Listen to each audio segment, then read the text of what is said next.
Hare Krishna, bom dia a todos e a todas, reverências. Estamos na TV Mayapur Brasil, eu sou Atsundara Das e hoje teremos uma palestra sobre o Srimad Bhagavatam, do segundo canto, o capítulo 7, Encarnações Anunciadas. Hoje será o verso de número 52. Deixem suas perguntas e comentários aí no chat, que posteriormente iremos ler e comentar sobre qualquer dúvida ou apresentação de qualquer outro ponto de vista. Ok? Om Namo Bhagavate Vasudevaya. Om Namo Bhagavate Vasudevaya. Om Namo Bhagavate Vasudevaya. Muito bem, então vamos ler o segundo canto, capítulo 7, o verso 52. Yataharo Bhagavati Ninam Bhaktir Bhavisyati Sarvatmani Akiladhare Iti Sankalpya Varnaya. Yataharo Bhagavati Narinam Bhaktir Bhavisyati Sarvatmani Akiladhare Iti Sankalpya Varnaya. Yataharo Bhagavati Narinam Bhaktir Bhavisyati Sarvatmani Akiladhare Iti Sankalpya Varnaya.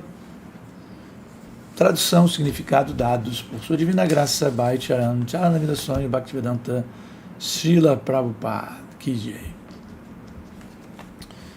Yatá, tanto quanto, Haro, a personalidade de Deus, Bhagavati, ao Senhor, Nrinam, para os seres humanos, Bhaktir, serviço devocional, Bhavishyati, ficarem iluminados, Sarva Atmani, o todo absoluto, Akila Adhare, ao sumum bonum, Iti, assim, Sankalpya, com determinação, Varnaya, descreve. Tradução: por favor, descreve a ciência de Deus com determinação e de maneira a possibilitar ao ser humano o desenvolvimento do transcendental serviço devocional à personalidade de Deus, Hari, a superalma de todo ser vivo e o sumum bonum, fonte de todas as energias. Significado: o Srimad Bhagavatam é a filosofia do serviço devocional e a apresentação científica do relacionamento do homem com a suprema personalidade de Deus. Antes da Era de Kali, para conhecer o Senhor e suas energias e potências, não havia necessidade deste livro de conhecimento. Mas, com o início da Era de Kali, a sociedade humana sofreu influência gradual dos 4 princípios pecaminosos, a saber, união ilegítima com mulheres, intoxicação, jogos de azar e desnecessária matança de animais. Por causa destes atos pecaminosos básicos, o homem aos poucos se esqueceu de sua relação eterna com Deus. Portanto, por assim dizer, o homem se tornou cego à meta última de sua vida. A meta última da vida não é levar uma vida de irresponsabilidade como os animais e, de uma maneira polida, entregar-se aos 4 princípios animais, isto é, comer, dormir, temer e acasalar-se.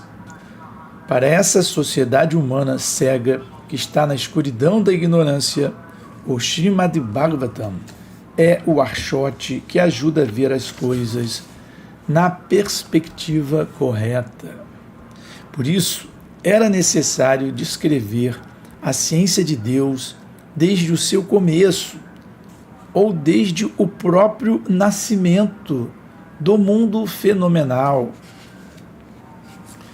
Como já explicamos, o Srimad Bhagavatam é apresentado tão cientificamente que qualquer estudante sincero desta grande ciência será capaz de compreender a ciência de Deus pelo simples fato de o ler com atenção ou de ouvir com regularidade o orador genuíno falar sobre ele. Todos desejam felicidade na vida, mas, nesta era, os membros da sociedade humana, cegos como são, não têm a visão adequada de que a personalidade de Deus é o reservatório de toda a felicidade, porque ele é a fonte última de tudo. Jamadhyasya Jatha. A felicidade em completa perfeição e sem obstáculos só pode ser conseguida através de nossa relação devocional com Ele. E é apenas por intermédio da associação com Ele que podemos livrar-nos da angustiante existência material. Mesmo aqueles que buscam o prazer deste mundo material também podem se refugiar na grande ciência do Srimad Bhagavatam e acabarão tendo sucesso. Por isso, o mestre espiritual de Narada exige ou ordena que este apresente esta ciência com determinação e criteriosamente.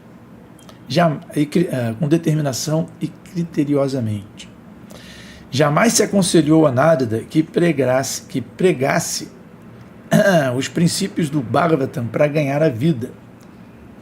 Seu mestre espiritual ordenou que ele levasse muito a sério este assunto e agisse com espírito missionário.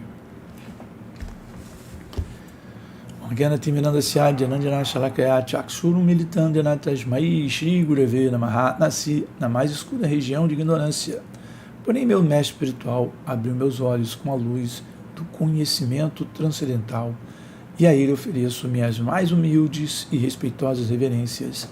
Namam Vishnu Padaya Krishna Prestaya Bhutale Shrimate Hridayananda Goswami Namine Namaste Guru Ramsaya Paramananda Medase Prabhupada Pramodaya Dushta Siddhanta Nashine Yatal Harou Bhagavati Nrinam Bhakti Bhavishyati Sarvatmani Akiladhare Iti Sankalpya Varnaya.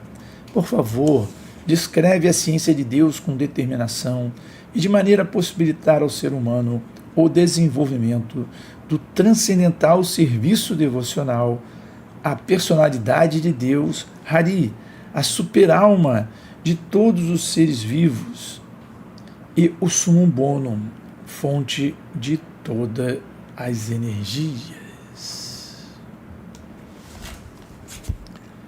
Muito bem, estamos aqui diante de um belíssimo verso do Srimad Bhagavatam com um significado poderoso de Srila Prabhupada, que abrange diversos temas interessantíssimos e extremamente relevantes.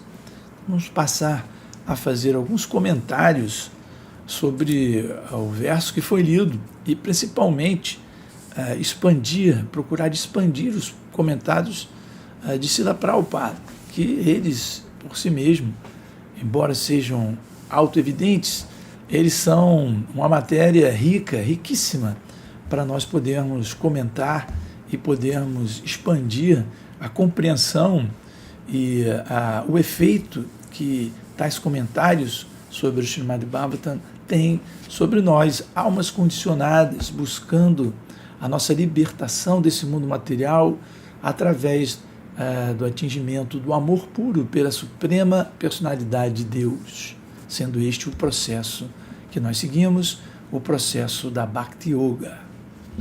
Pois bem, O verso, o contexto desse verso, como vocês vêm acompanhando as leituras aqui do Srimad Bhagavatam na TV Mayapur Brasil, o contexto é que nós estamos vendo Narada Muni sendo instruído por Brahma. Brahma, a pessoa original deste universo material, muitas vezes é considerado como um deus, né, porque ele é a pessoa que cria este universo material. Então ele é o criador deste universo. Como nós sabemos, através da literatura védica, há inumeráveis universos. E cada universo cada universo tem o seu próprio criador, o seu próprio Brahma, ou o seu próprio Senhor Brahma, que é o arquiteto de cada universo desse. Porém, todos esses universos, eles correspondem a uma emanação de Mahavishnu, né, que por sua vez é uma expansão de Krishna, sendo que Krishna é a suprema personalidade de Deus, que mantém inumeráveis universos espirituais, e dentro de um canto desses inumeráveis e infinitos universos e planetas espirituais, e um cantinho deste mundo espiritual formado por inumeráveis e infinitos planetas, Vaikuntha, existe uma nuvem que é o Mahatattva, que é a criação material, e onde estão inumeráveis universos materiais. E dentro de cada universo desse há um Senhor Brahma. E dentro do universo material específico em que nós estamos, também há o Senhor Brahma. Em determinado momento, antes de Brahma ser empoderado por Krishna, a suprema personalidade de Deus, que é a causa da manifestação de todos os universos espirituais e materiais, ele medita e obtém em seu coração, Tenebramar, ao conhecimento para saber o que fazer, como construir esse universo, e ao mesmo tempo o conhecimento que deve ser passado para as almas que viriam a popular este universo específico, que somos nós, entre outros milhares e milhares de almas espirituais que estão aqui neste universo material. E esse conhecimento é o que nós chamamos do conhecimento védico. Esse conhecimento ele foi dado pela Suprema Personalidade de Deus diretamente no coração de Brahma. E agora Brahma, que iniciou a criação e iniciou a população deste universo, ele fala a seu filho, Narada, seu filho primogênito, e ele explica esse conhecimento. E por que nós estamos lendo isso no Srimad Bhagavatam? Aqui também é explicado. Nós estamos vendo que o Senhor Brahma ele diz: por favor, descreve a ciência de Deus com determinação e de maneira a possibilitar ao ser humano o desenvolvimento do transcendental serviço devocional à personalidade de Deus, Hari. Então essa é uma instrução direta de Brahma, que acaba de receber o conhecimento transcendental de Krishna, porque ele tem essa inspiração dentro do seu próprio coração. E ele passa esse conhecimento dizendo: Narada, a coisa mais importante que nós vamos ter que fazer pelas pessoas que virão a popular este universo é o conhecimento que possibilite o transcendental serviço amoroso à personalidade de Deus. Então essa é a coisa mais importante. E Brahma enfatiza isso, porque nós sabemos que mais lá na frente Narada Muni vai encontrar-se com Vyasadeva, justamente nessa junção do Dwapara Yuga com a Kali Yuga, quando a humanidade começa a se degradar, como o Prabhupada também vai explicar um pouquinho mais à frente aqui no seu significado. Então era de primordial importância que Narada Muni instruísse Vyasadeva: olha, você explicou várias coisas aí nos Vedas sobre como fazer sacrifícios, como ganhar dinheiro, como curar o corpo quando ele estiver doente, como construir a casa de acordo com aproveitar as melhores energias na hora de você construir a sua casa, como você deve se casar, como você deve batizar seu filho, como você deve tentar fazer tais e tais cerimônias.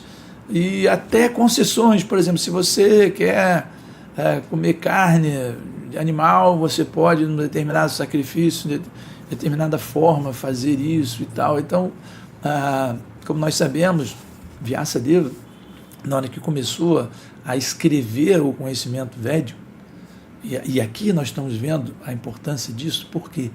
Porque Prabhupada oportunamente menciona o ciclo de yugas, e ele diz que livros tais como este que nós estamos lendo, Srimad Bhagavatam, Prabhupada diz, eles não eram fundamentais em outras eras, porque as pessoas, elas tinham esse conhecimento, elas tinham em seu coração, mesmo vivendo dentro desse mundo material, elas conheciam a personalidade de Deus e como era importante o relacionamento com a personalidade de Deus. Claro que estavam aqui como almas condicionadas, tentando desfrutar de uma forma independente de Krishna, mas elas tinham mais vividamente essa noção de que pertencemos, assim como qualquer energia dentro desse mundo material, pertencemos à suprema personalidade de Deus. Eles tinham essa compreensão e eles tinham esse desejo de tentar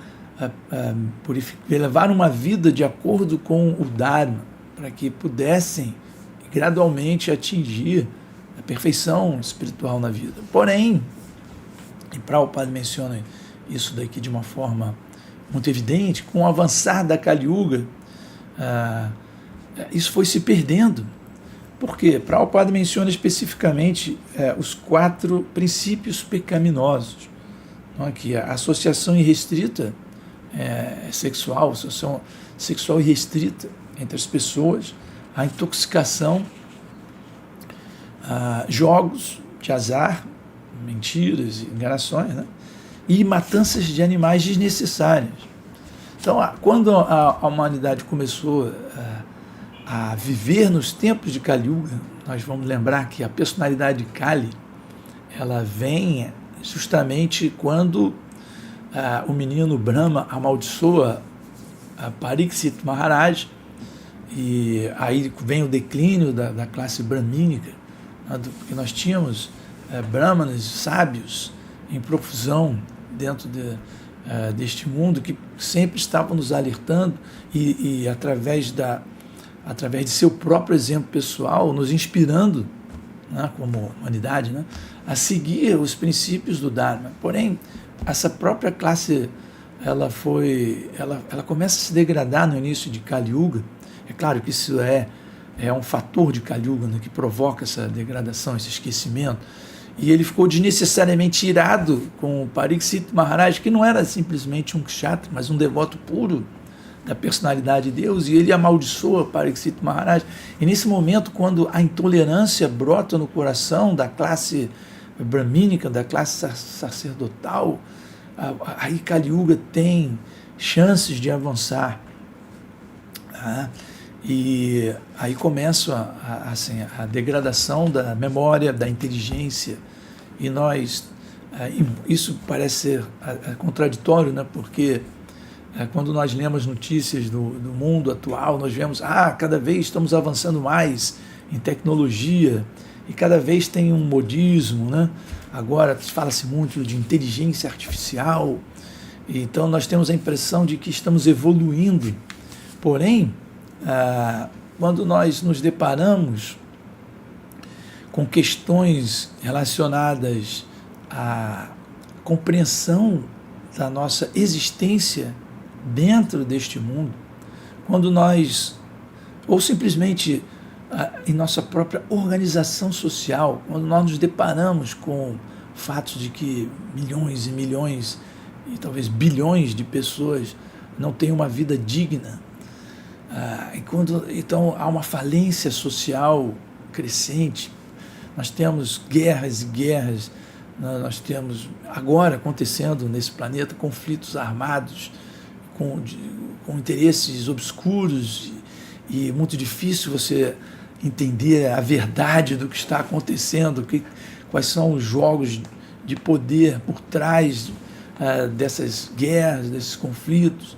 E mesmo numa cidade como, por exemplo, onde eu vive atualmente no Rio de Janeiro, conflitos, ou cidades como São Paulo, onde tem chacinas, assassinatos, e você não sabe, você perde a noção, né, de onde está a razão de tudo isso. Então, esses são os reflexos de Kali Yuga. E Kali Yuga é a pior era. Embora nós estejamos fazendo alguns avanços tecnológicos e lutamos, por exemplo, recentemente contra uma pandemia e cientificamente descobrimos, nós como humanidade, né, descobrimos uma vacina, então nós podemos dizer, poxa, estamos avançando. Porém, em outras eras, havia outras formas muito mais eficazes de lidar com esse simples vírus que, assim, fatidicamente, né, dizimou uma parcela muito relevante da população mundial. Em outras eras isso poderia ser debelado com relativa facilidade. Isso nós vemos, né, na literatura védica. Inclusive no próprio Srimad Bhagavatam se menciona que Parikshit Maharaj ele tinha poder para evitar aquela maldição, mas ele preferiu aceitar a maldição a fim de poder trazer à tona tópicos espirituais, porque, como nós sabemos, ele se retira durante 7 dias, que ele sabia quando ele iria morrer dentro de 7 dias, ele se retira para ouvir o Srimad Bhagavatam, porque ele sabia que Kali Yuga iria avançar. Então ele, como um último sacrifício, uma última doação de sua vida para nós, seres humanos que viríamos depois, ele, doando a sua vida, ele traz Shukadeva Goswami, que narra o Srimad Bhagavatam, para ele e para uma série de sábios que estavam ali, que repetem essa narrativa, através de Sutta Goswami, num grande sacrifício liderado por Shaunakari e Naimisharani. Então, essa narrativa do Srimad Bhagavatam, ela é preciso compreender esse contexto aqui neste verso, porque a narrativa desse Srimad Bhagavatam é exatamente o que Prabhupada comenta aqui, dizendo que Kali Yuga começa e não havia necessidade desses livros, porém agora existe. Então Maharaj Parikshit ele faz esse sacrifício, o Shukadeva Goswami narra esse conhecimento é ouvido, transmitido em Naimisharana, e depois ele é passado pela forma escrita por Srila Vyasadeva, né, e por que ele faz isso? Porque ele recebe a visita de Narada Muni, que o critica, dizendo: Vyasa, você dividiu os Vedas, você criou comentários, né, os Upanishads, você falou muita coisa aqui nesses Vedas, mas elas, na verdade, você acaba desviando as pessoas da meta última da vida, que também é mencionada aqui por Prabhupada neste verso. E o que você precisa fazer é narrar os tópicos relacionados com a suprema personalidade de Deus. Então, Narada Muni, ele repete essa instrução para seu discípulo Vyasadeva, a instrução que ele havia recebido de Brahma aqui. Então, aqui nós estamos vendo a instrução original dada por Sr. Brahma. No comecinho dos primeiros versos do Srimad Bhagavatam, nós vemos como Brahma é instruído, Tene Brahma Hridaya Kavaye, Jamandyasya Jatari, Tuvaya Itarasta Tesua Bigyatsuana. O primeiro verso do Srimad Bhagavatam mostra, descreve a suprema personalidade de Deus. O primeiro verso, ele descreve a suprema personalidade de Deus e seus atributos maravilhosos. E ele, nesse mesmo primeiro verso, se comenta que Brahma recebeu esse conhecimento da suprema personalidade de Deus, o conhecimento sobre a própria suprema personalidade de Deus. E aí Brahma, ele explica Narada, este é o conhecimento mais fundamental, não esqueça disso. Aqui no verso, Prabhupada traduz como descreve a ciência de Deus com determinação e de maneira a possibilitar o ser humano o desenvolvimento do transcendental serviço devocional à personalidade de Deus, Hari. Então, essa instrução que Brahma dá a Narada. E Narada, quando encontra com Vyasadeva, logo após ele ter compilado todos os Vedas, caçado os Vedas para a forma escrita, e estava sentindo uma tristeza em seu coração ainda assim, Narada Muni diz: essa tristeza é um sinal de que você ainda não fez o que deveria ter feito, que era descrever a suprema personalidade de Deus, seus passatempos, seus atributos. Para quê? para que nós, seres humanos, pudéssemos desenvolver do transcendental serviço à personalidade de Deus, Hari. Então nós estamos vendo aqui exatamente a origem da instrução de Brahma a Narada, que repete isso depois, posteriormente a Vyasadeva, e hoje nós temos a bênção de poder ler e comentar o Srimad Bhagavatam, graças a toda esses seres divinos, o Sr. Brahma, que é um devoto avançado de Krishna, Narada Muni, um devoto avançado de Krishna, Pariksit Maharaj, um devoto avançado de Krishna, Shukadeva Goswami, devotos, e Sutta Goswami, né? Todos os devotos avançados que, de acordo com esse parampara, com uma sucessão de transmissão discipular de conhecimento, chega até nós. E Prabhupada, que é um representante fidedigno dessa corrente de sucessão discipular, ele bondosamente nos dá esse livro até de uma forma que nós possamos compreendê-lo melhor com seus significados, né? Então, continuando a explicação que Prabhupada dá deste verso, já agora criamos esse contexto, né, por que o Sr. Brahma fala isso na área, né, nós acabamos de ver o desdobramento, né, que tudo isso vai ter, né, com Vyasadeva e a própria criação do Srimad Bhagavatam.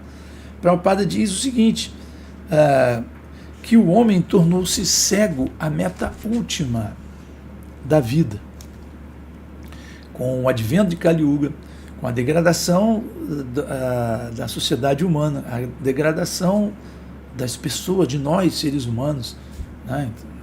Ao contrário do que se pensa, nós tivemos uma grande involução, uma grande regressão em termos evolucionários. É claro que existem linhas filosóficas que são contra essa perspectiva de que nós podemos regredir, mas nós, de fato, quando nós analisamos, lendo as escrituras védicas, como eram os relacionamentos e as coisas que eram importantes para as pessoas que viviam naqueles outros tempos, nós estamos vendo que em termos sociais, políticos, científicos, de conhecimento, nós tivemos uma grande regressão com o advento da Kali Yuga. Então não nos deixemos confundir com os vernizes e as aparências, né, que nós temos hoje, né, dos supostos avanços materiais, né? E Prabhupada vai explicar isso aqui a seguir. Prabhupada diz que a meta-vida da última não é levar uma vida de responsabilidade como os animais, isso é, comer, dormir, temer, acasalar-se. Para essa sociedade humana que está cega na escuridão da ignorância, o Srimad Bhagavatam é o achote que ajuda a ver as coisas na perspectiva correta. Não é? Por quê? Como o Prabhupada disse,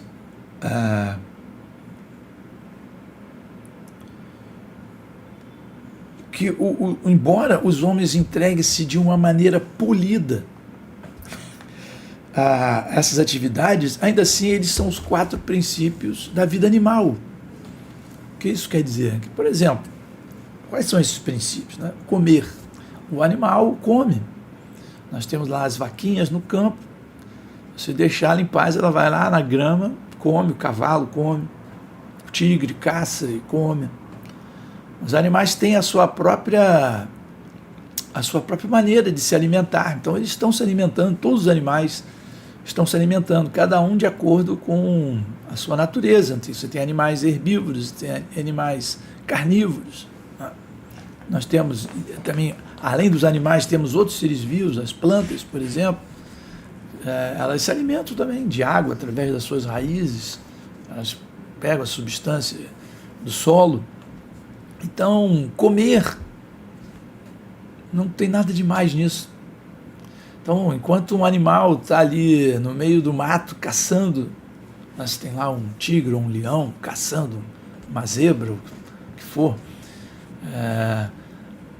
um ser humano vai para um restaurante muito fino, se veste muito bem, coloca um terno, gravata, vai com alguém também finamente vestido, e sentam numa mesa e vem uma pessoa e traz um alimento, uma bebida. Então, assim, parece tudo com muito glamour, muito polido, mas, em última análise, o que esse indivíduo está fazendo é a mesma coisa que um animal na savana está fazendo. Ele está se alimentando, ele está comendo.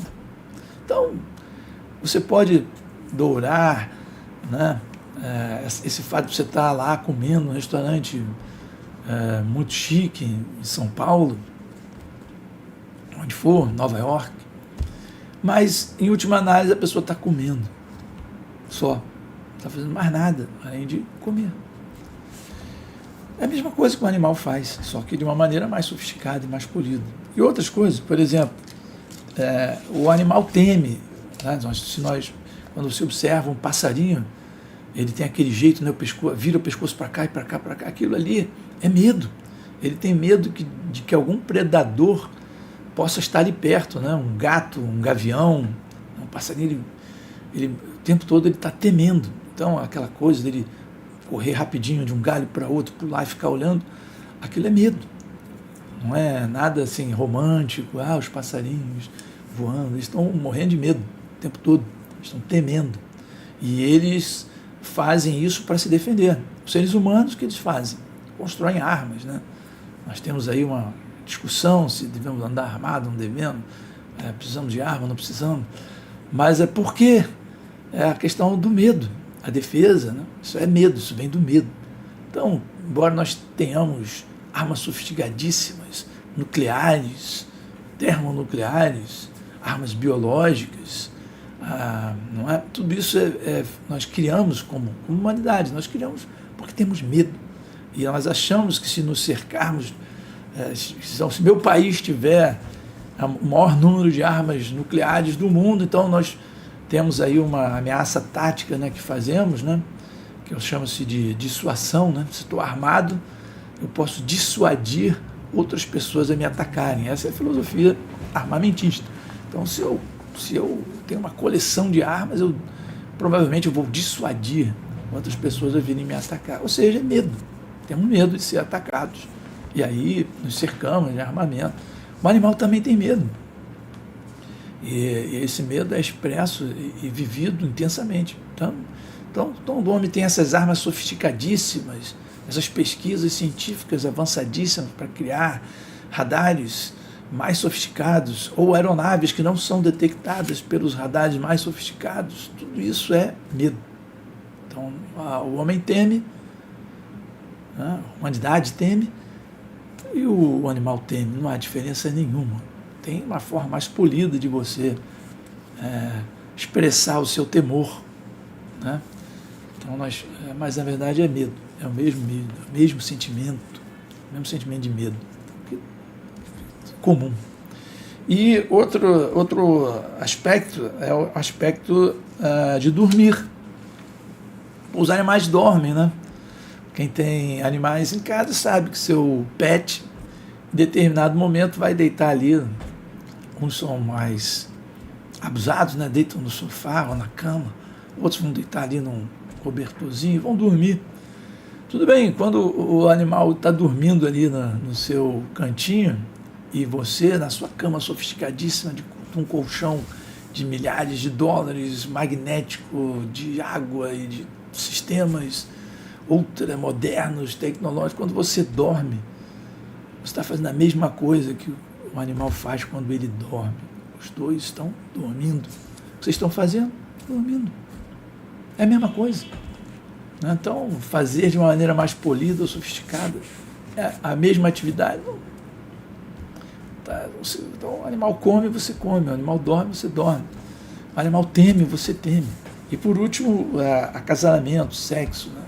Os animais têm essa propensão de buscar prazer sexual, e nós temos essa propensão de buscar prazer sexual. Quando um animal consegue satisfazer essa propensão sexual, ou nós conseguimos satisfazer o desejo sexual, é a mesma coisa. Então, o homem, o ser humano, pode estar num ambiente sofisticadíssimo, né? Num hotel paradisíaco nas Filipinas, né? Com um chão de vidro, onde ele pode ver ali o oceano, e o animal está ali numa esquina qualquer, imunda da vida, assim, sei lá, os cães vira-lata, podem estar ali. Mas quando estão acasalando, quando estão tendo relacionamento sexual e obtendo prazer, é a mesma natureza, é a mesma coisa. Então a sofisticação engana. Quando a humanidade ela simplesmente investe seu tempo e energia para proporcionar, para vender uma forma melhor de comer, uma forma melhor de dormir, casas, apartamentos, sofisticadinho, uma forma melhor de se acasalar, de ter prazer sexual, uma forma melhor de temer, de se defender, de dissuadir. Mas, em última análise, que avanço é esse?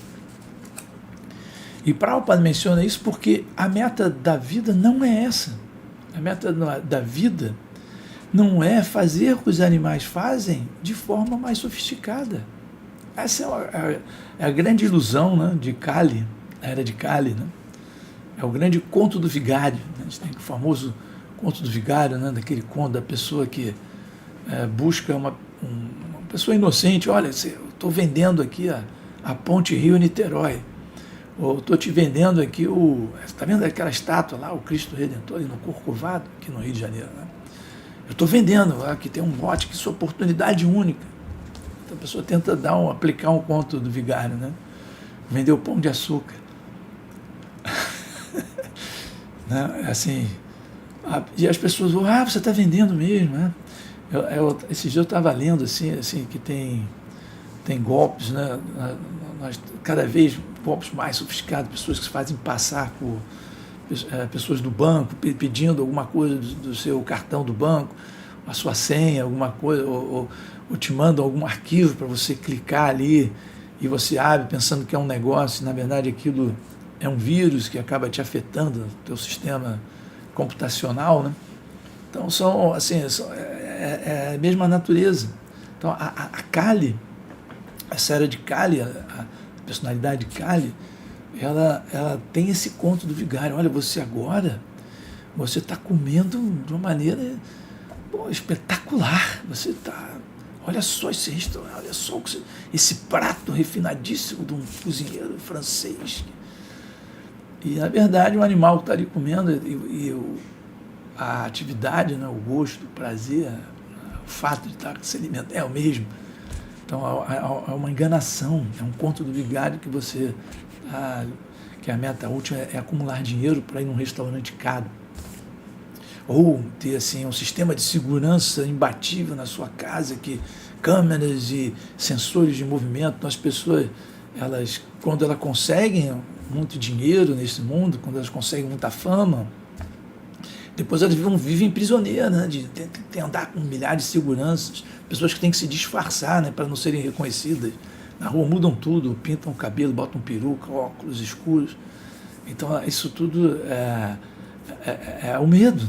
Né? A mesma coisa, sistema de segurança sofisticadíssimo. Então, se você tem um dinheiro, você pode ter um sistema de segurança sofisticadíssimo. E o animal tem dentes, tem chifres, é a mesma coisa. A meta também não é você poder se cercar de aparatos de dissuasão. Isso não é também, faz parte da meta da vida. Essa é uma maneira de ter medo de forma sofisticada, nada mais do que isso. E, assim, então a meta última da vida não é sofisticar essas atividades, né, sexo, ou dormir. A meta última da vida é outra. E qual é a meta da vida? Qual é a meta última da vida? Então, o padre que menciona. O Srimad Bhagavatam é este Arshot que traz a perspectiva correta. Por isso era necessário descrever a ciência de Deus desde seu começo. Muitas vezes nós nos perguntamos, por que o Srimad Bhagavatam ele vem falando da batalha de Kurukshetra, logo nos primeiros capítulos? Porque ele está contextualizando, está mostrando como ele foi narrado, porque ele mostra a história, o final, né, da história dos Pandavas, da guerra de Kurukshetra, que é o final também da narrativa do Bhagavad Gita.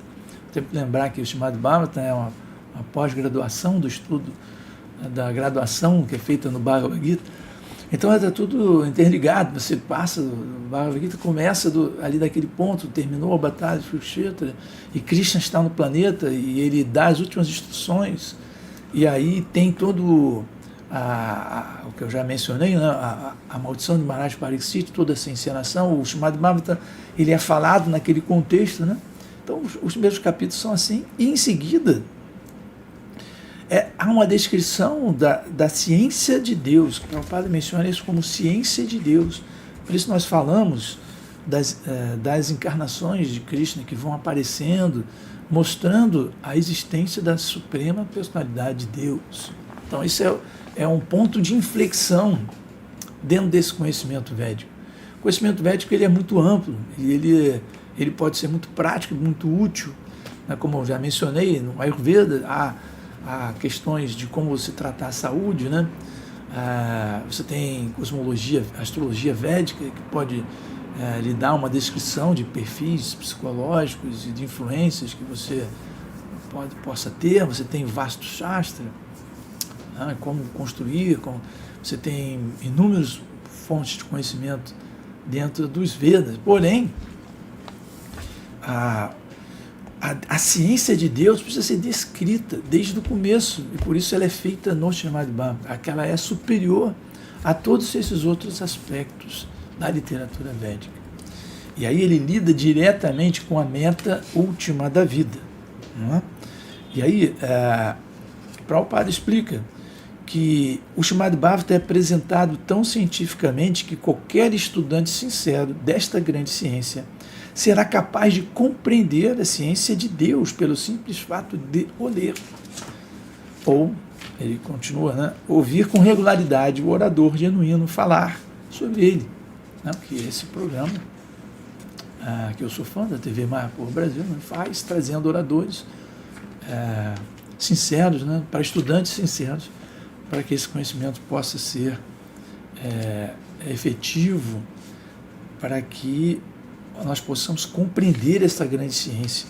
E a grande ciência é a apresentação científica do relacionamento do homem com a Suprema Personalidade de Deus. Então esse é o sumo bono de todo conhecimento. Não é sofisticar as atividades materialistas, mas sim compreender o relacionamento que temos com a Suprema Personalidade de Deus, que é a causa de todas as causas, né? Jamadhyasya, como que é escrito aqui, Jamadhyasya, a causa de tudo, né? Aquele que por meio de quem tudo é criado, né? Reservatório de toda a felicidade, fonte última de tudo, essa é a Suprema Personalidade de Deus. Então a meta da vida é compreender a fonte de toda a felicidade. A meta última é compreender a fonte última de tudo, né? E Prabhupada explica que a felicidade em completa perfeição e sem obstáculos só pode ser conseguida através da nossa relação com a Suprema Personalidade de Deus, o Senhor Sri Krishna, né? E aí, Prabhupada depois menciona que por intermédio desta associação com Krishna é que podemos livrar-nos da angustiante existência material. Então veja só esse contraponto. Enquanto a humanidade materialista busca sofisticar as atividades que são exercidas até para os animais, Prabhupada chama isso de uma angustiante existência material. Porque, em última análise, essa sofisticação e essa imersão dentro da vida materialista, ela só traz angústia. Ao contrário de você se libertar e poder elevar sua consciência a planos de existência verdadeiramente sofisticados, em termos de autorrealização, enquanto se busca simplesmente repetir de uma forma mais sofisticada o que qualquer animal, planta, bactéria está tentando fazer, então isso é angustiante, isso traz angústia. Quando você se liberta, você pode levar uma vida livre de angústias. nos planetas Vaikunta, por exemplo, Vaikunta é sem ansiedade. Então, aqueles que conseguiram resgatar, recuperar seu relacionamento perdido com a suprema personalidade de Deus, esses sim podem levar uma vida livre da angustiante existência material. Então, para isso, precisamos precisamos recuperar esse relacionamento perdido com a suprema personalidade de Deus. E aí nós temos que fazer escolhas, né? O mundo é movido por escolhas, né? Então, nós como seres que possuímos arbítrios, né? Possuímos escolhas, julgamentos e escolher entre comparar e escolher, então nós precisamos escolher. E a escolha é feita de uma forma, dessa forma, precisamos escolher como eu alcanço, como eu conheço e alcanço a meta última, como eu conheço e alcanço a suprema personalidade de Deus. Essa é a busca. E qual é o processo científico, né, dessa aproximação ou reaproximação, essa religação? A própria palavra religião, né, vem desse religar, né, religar, nos religarmos. Como que nós fazemos isso? Então, Prabhupada apresentou o processo de Sankirtana, de Yagya, adequado para essa era de Kali Yuga. Assim como as doenças têm os seus remédios, né, os seus antídotos. O antídoto, o remédio para essa era de Kali é Sankirtana de Yagya, que é recitar e cantar de uma forma congregacional os santos nomes de Krishna. Por isso que nós somos conhecidos, né, internacionalmente, mundialmente, como os Hare Krishnas, porque sempre cantamos Hare Krishna, Krishna Krishna, Hare Hare, Hare Rama, Rama Rama, Hare Hare. Esse método de recitar esse mantra é um método que vai nos reaproximando com a natureza espiritual de Krishna. É um método que vai revivendo gradualmente a nossa lembrança de Krishna e vai nos colocando em contato com algo extremamente sofisticado e avançado, que é o relacionamento que devemos manter com a suprema personalidade de Deus, e esta é a verdadeira meta da vida, e não apenas a meta, é a meta última da vida, né?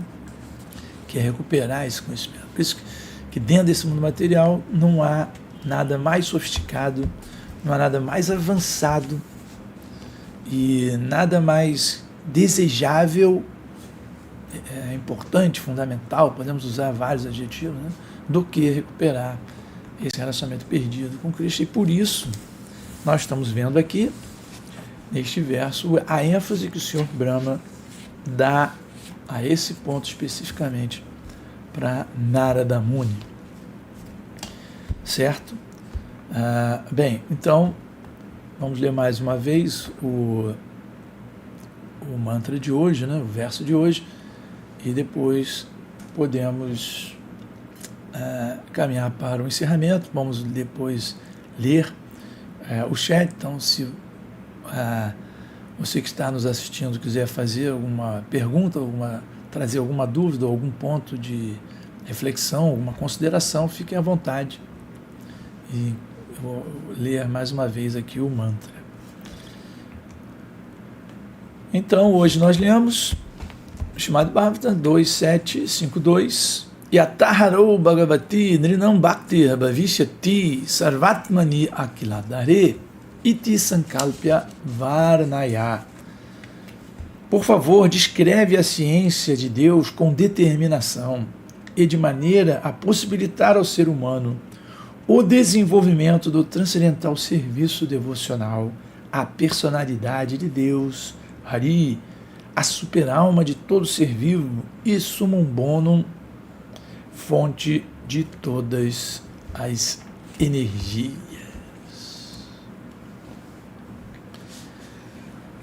Muito bem.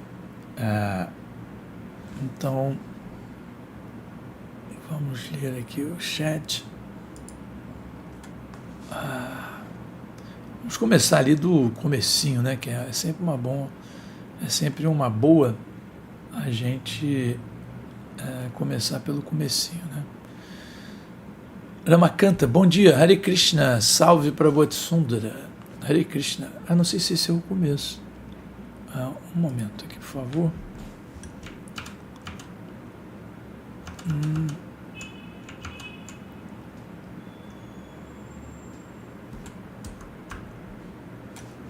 Não estou conseguindo. Isso será um bug. Não estou conseguindo levantar aqui o chat.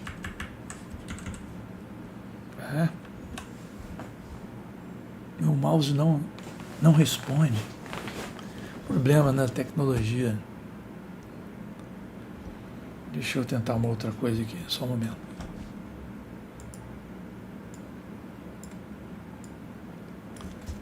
Sim.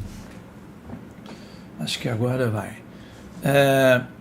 Então, o primeiro comentário aqui, sim, vai por TV Brasil, Hare Krishna, deixe seus comentários e tal. Dani Azevedo, reverências, Prabhu, reverências as minhas. Ana Paula Meirelles, Ana Suia, bom dia, devotos, reverências, Hare Krishna. Paola Simões, Hare Krishna, bom dia, reverências. Valdice Argolo, Hare Krishna, reverências, por favor, todos vocês aceitem minhas reverências também. Sim, Ramakanta, bom dia, Hare Krishna, salve para Bodhisundara, salve Ramakanta, Haribol. Célia Ribeiro, reverências a todos os devotos, Hare Krishna. Flavine Miranda, Hare Krishna, reverências para Prabhu e a todos os devotos, Vaishnavas, bom dia. Carlos Mor, salve meu povo, Hare Krishna, Jai Prabhu, Haribol.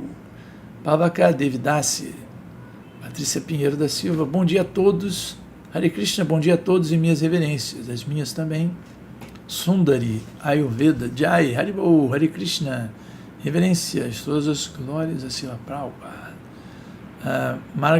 Margavit, Jai Prabhu Sundara Das, reverências, alegria enorme ouvir suas instruções, muito obrigado.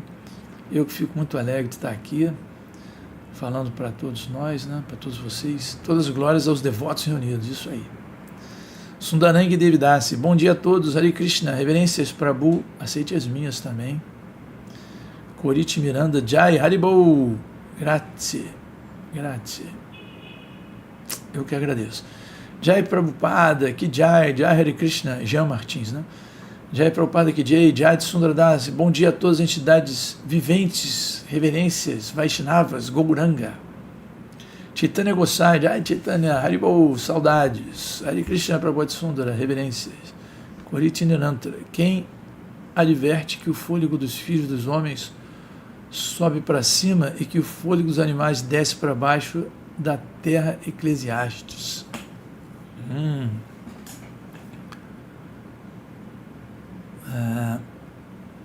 Realmente é uma coisa interessante, no mínimo interessante. Acho que precisaria ter um significado Prabhupada para essa afirmação. Jai Srila Prabhupada, Haribol, Koriti Nirantara, Jai Narada Muni. Exatamente. Então o Sr. Brahma é um devoto puro? Sim, o Sr. Brahma, ele em princípio, Brahma é uma função. Não é? Então nós temos ao longo dos universos, né, diferentes pessoas ocupando essa função, diferentes seres, né? E uns são mais, assim como tudo na vida, né? Alguns são mais avançados, outros menos avançados, mas essa posição não é dada para qualquer pessoa materialista, não. Para uma entidade viva alcançar a posição de um Brahma, é uma pessoa muito avançada em termos de serviço devocional mesmo, de rendição, de compreensão da ciência divina. Tanto que, como nós vemos, principalmente no livro de Krishna, Prabhupada menciona que os semideuses deste universo, né, quando estavam em apuros, eles foram até o Senhor Brahma. Os semideuses são devotos de Krishna, né? Eles são pessoas que são, nós chamamos de suras, né? Diferente dos asuras. Os suras, eles estão lá administrando esse universo em favor de Krishna, né? E quando tem um problema, eles vão a Brahma, e Brahma sabe ir até o Oceano de Leite, se comunicar com Avalokiteshvara Vishnu, né? Então ele ouve as mensagens de Vishnu em seu coração. Então isso é uma pessoa avançada, né? Um devoto muito avançado. Como eu disse, é uma função. Então ela pode ser. Você pode eventualmente ter um devoto puro nessa função e um devoto extremamente avançado nessa função, mas são devotos avançados, né, a rigor. Né? E nenhuma vantagem tem o homem sobre os animais, porque tudo é vaidade. Isso é verdade, isso era isso que eu estava dizendo ali anteriormente, né? Quando o homem comum se dedica a fazer de uma maneira sofisticada que os animais fazem, não há diferença, em última análise. Pode ser, né, tem uma diferença ali no verniz, né, você tem ali, mas no final é a mesma coisa. É como você tem os remédios chiques, rótulo, embalagem, caríssimo, e tem os genéricos que têm as mesmas substâncias, mas não tem aquele marketing, não tem nada tão chique. E supõe-se que os dois vão fazer a mesma coisa, não vão ter o mesmo efeito. Não é a mesma coisa. Pulei um. Radai Pandita, Jai Sundara, Hare Krishna, muito bom. Então, Prabhu, Margaviti, Prabhu, gentileza, nos fale mais sobre a verdadeira ciência espiritual e como viver de acordo com esse ensinamento. Bom, a verdadeira ciência espiritual está aqui descrita no Srimad Bhagavatam. Então, o que eu recomendo? Leiam o Srimad Bhagavatam, venham assistir às aulas aqui do TV Mayapur Brasil. Nós temos diferentes palestrantes com diferentes maneiras de abordar essa ciência espiritual, então você vai ter aí uma variedade de abordagens e de insights, de iluminações, né? Então é um trabalho para a vida inteira, né? Estudar essa ciência. E leia o Srimad Bhagavatam, leia o Bhagavad Gita, ou releia, né? O Bhagavad Gita, releia o Srimad Bhagavatam e procure praticar as instruções do mestre espiritual. Principalmente referente à alçada, né? Cantar os nomes regularmente, isso faz parte do processo. Na verdade, nós não estudamos a ciência espiritual de uma maneira desvinculada de um processo de autorrealização. Não é um estudo acadêmico, não é um estudo assim, teórico, de conhecer fatos e saber citar aspectos dos Vedas e dos livros, a fim de impressionar ou de até ganhar vida. O Prabhupada, ele inclusive, no significado, ele fala disso aqui, né? Ele fala de uma pessoa que não faz isso para ganhar vida, mas se o mestre espiritual ordenou que ele, Narada Muni, levasse isso muito a sério, né? Brahma ordenou a ele, e agisse com o espírito missionário. Olha aqui Prabhupada mencionando isso, né? Então, o mestre espiritual exige ou ordena que este apresente essa ciência com determinação. Então esse é o desejo do Parampara. Como nós fazemos, como nós utilizamos nossa inteligência para cumprir esse desejo, né? Então, o primeiro de tudo é buscar o mestre espiritual, né? E perguntar, indagar ao mestre espiritual, né? E também alçados, né? Somente aos sannyasis, devotos avançados, indagar o que posso fazer, né? Como eu devo fazer. Mas, em suma, estudo o Bhagavad Gita, o Srimad Bhagavatam, indague do mestre espiritual fidedigno. E esse estudo, como eu estava dizendo, ele não é um estudo teórico, ele é contextualizado com a prática. Então, pratique a ciência espiritual, não apenas estude, né? Isso que eu teria para dizer a você e a todos, né? Todos nós, inclusive, também se aplica a mim, obviamente. Sundarang Devidas, gratidão pela aula, como sempre, muito boa, clara e objetiva. Obrigado. Na verdade, a senhora que é uma excelente ouvinte. Helena Seródio, Gita Govinda. Hare Krishna, muito boa aula. Muito obrigado, Gita Govinda. A minha esposa, né? Quando a esposa elogia, né? Isso é um fato relevante. Muito obrigado. Coritinã, todos vão para o mesmo lugar, todos procedem ao pó, a pó retornarão. Sim. Por isso que no Bhagavad Gita explica que um devoto avançado, ele não vê com diferença uma pessoa que está uma alma que está num corpo de um Chandala, né? Às vezes, infelizmente, né, nós passamos aqui, nós vemos mendigos, pessoas num estado de tamaguna total, corpo pessoas jovens ainda, corpo totalmente destruído, sujos, e são, os Vedas seriam os Chandalas, os párias, né? Infelizmente, eles não deveriam existir, né, numa sociedade saudável, sadia, mas... E é mais um sábio, ele vê aquela alma espiritual que está ali naquele corpo sofredor, não é diferente da alma espiritual que está no meu corpo, ou no corpo daquele desembargador que anda num carro luxuosíssimo, riquíssimo, influente, com poder, né, decisão, né, vida e morte. Em última análise, não há diferença nenhuma, a alma espiritual está ali angustiante, em estado angustiante, por mais incrível que pareça. Assim, plantas, animais também, são todos iguais. Nossa visão equânime, ela é muito bem explicada no Bhagavad Gita, né? Quarto capítulo, recomenda, né, a leitura desse Bhagavad Gita, obviamente.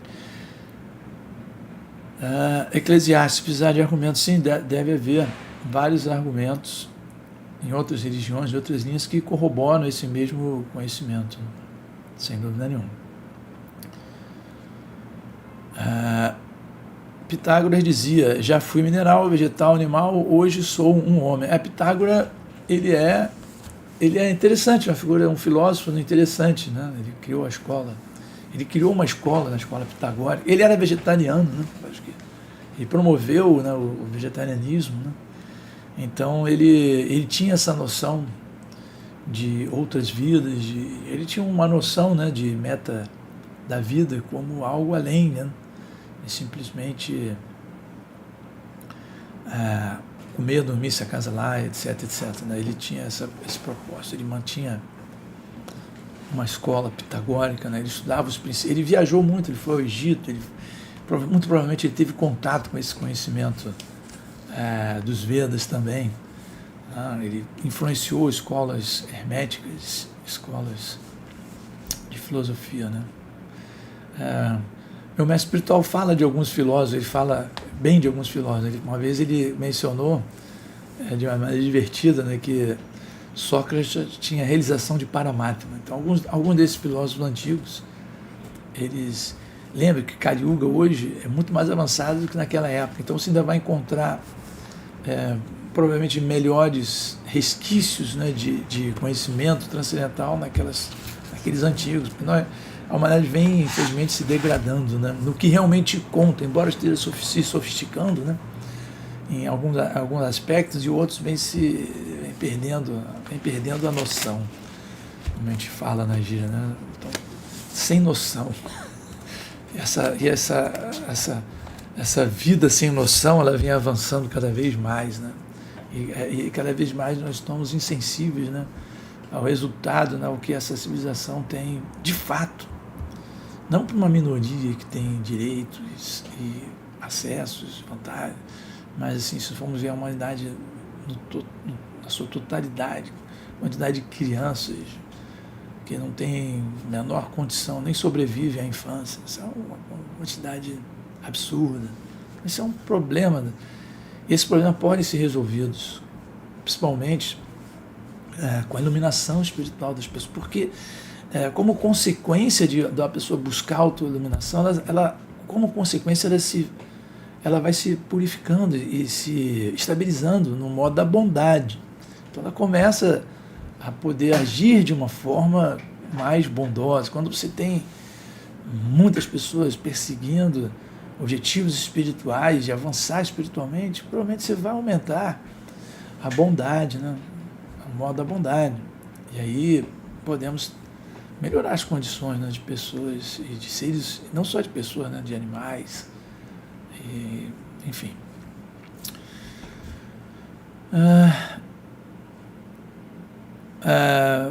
Muito bem. Então, sim, Sócrates estudou em Taxila, uma espécie de universidade de sua época, Kashmir, Haribol. Então, existem essas ideias, né, de que eles, esse trio, né, Sócrates, Platão e Aristóteles, né, eles, em vários aspectos, eles mostram, né, algum flerte, né, com esse conhecimento védico. Muito bem, então agradeço aí muito a oportunidade, né, de ter estado aqui com vocês, vamos encerrar. São 9h06. E o que eu desejo é que todos avancem cada vez mais em consciência de Cristo, é que todos nós possamos um dia nos autorrealizarmos, encontrar nossa relação eterna com Cristo. Haribo, Hare Krishna, reverências a todos.